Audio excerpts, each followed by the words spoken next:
ভয়ঙ্কর টর্নেডো জলপাইগুড়িতে, আর জলপাইগুড়িতে টর্নেডোর বলি 5 জন। গতকাল ঝড়ে প্রথম বলি কোচবিহারের মেকলিগঞ্জের বাসিন্দার। জলপাইগুড়ির সুকান্তনগরের গাছ চাপা পড়ে মৃত্যু হয়। চোখের সামনে ঝড়ের তাণ্ডব দেখে এখনো আতঙ্কে রয়েছেন বাসিন্দারা। আর এই সেই অভিশপ্ত জায়গা, এই যে দেখতে পাচ্ছেন যে গাছ, এই গাছ চাপা পড়ে কিন্তু গতকালকে যে বিধ্বংসী টর্নেডো হয়েছিল, সেই টর্নেডোতেই এই ডাল চাপা পড়ে মারা গিয়েছিলেন, মানে প্রথম মৃত্যুর খবর পাওয়া যায়। এই সেই অভিশপ্ত ঘটনাস্থল, যেখানে আমরা লক্ষ্য করলে কিন্তু দেখতে পারবো যে এখনও এই যে চাপ রক্ত কিন্তু এখনও পড়ে আছে। এই সেই গাছের ডাল, যেই ডাল চাপা পড়ে গতকালকে প্রথম মৃত্যুর খবর আমরা পাই। এরপর এখানে তৎপর হয় পুলিশ এবং প্রশাসন। এখান থেকে দেহ উদ্ধার করে মেডিকেল কলেজে পাঠানো হয়। তারপরে গতকালকে রাতে এখানে মুখ্যমন্ত্রী এসেছিলেন এবং ওই পরিবারের সাথেও দেখা করেছেন। নীলেশ্বর সান্যাল, TV9 বাংলা, সুকান্তনগর, জলপাইগুড়ি।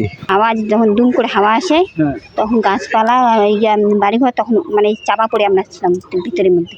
ভিতরে চাপা পড়েছিলেন, তারপর বেরোলেন কিভাবে? ওই যে পাবলিকে আমাদের 3 জন পাবলিককে মানে আপনারা চিৎকার করছিলেন? হ্যাঁ, আমরা সবাই মিলে চিৎকার করছি। তখন পাবলিককে আমাদেরকে মানে আইনে পাই করেছি, এই ভিতর থেকে বের করলো। হ্যাঁ। তারপরে কি আসছিল প্রশাসনের লোকজন? হ্যাঁ, আসলো। ওরা কি করলে এসে দেখলো, বলে কি এরকম হচ্ছে, আমরা তার ব্যবস্থা করব।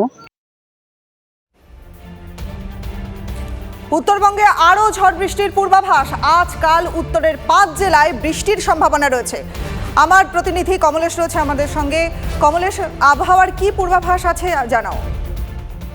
দেখো, আসামের উপরে একটা ঘূর্ণাবর্ত রয়েছে, তার ফলে বঙ্গোপসাগর থেকে প্রচুর জলীয় বাষ্প উত্তরবঙ্গে যাচ্ছে এখনো। ফলে আবহাওয়াবিদরা যেটা বলছেন যে আগামী 2 দিন, মানে আজ এবং আগামীকাল 2 দিন উত্তরবঙ্গের জেলাগুলো, বিশেষ করে দার্জিলিং, কালিম্পং, জলপাইগুড়ি, কোচবিহার, আলিপুরদুয়ারে হালকা থেকে মাঝারি বৃষ্টি হতে পারে, সঙ্গে দমকা বাতাস বইতে পারে ঘন্টায় 30 থেকে 40 কিলোমিটার বেগে। এটা সারাদিন ধরে হবে না, কোনো কোনো জায়গায় এটা হতে পারে। এই পরিস্থিতিটা উত্তরবঙ্গে চলবে। তবে দক্ষিণবঙ্গে এই মুহূর্তে কোনো ঝড় বৃষ্টির আশঙ্কা সেরকম নেই, বরং বৃষ্টির সম্ভাবনা কমছে।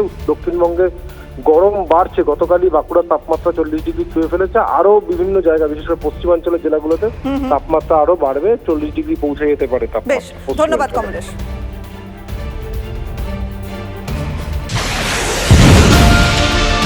রাজনৈতিক তরজায় টকশোয়ের হট্টগোলে হারিয়ে যায় কিছু গুরুত্বপূর্ণ খবর, দেশ বিদেশের না জানা খবর যা চমকে দেবে আপনাকে। সেই খবরই নিয়ে আসি আমি আপনার সামনে। আমি অনির্বাণ চৌধুরী। দেখুন স্ট্রেট কাট, সোম থেকে শনি রাত 10টায় TV9 বাংলায়।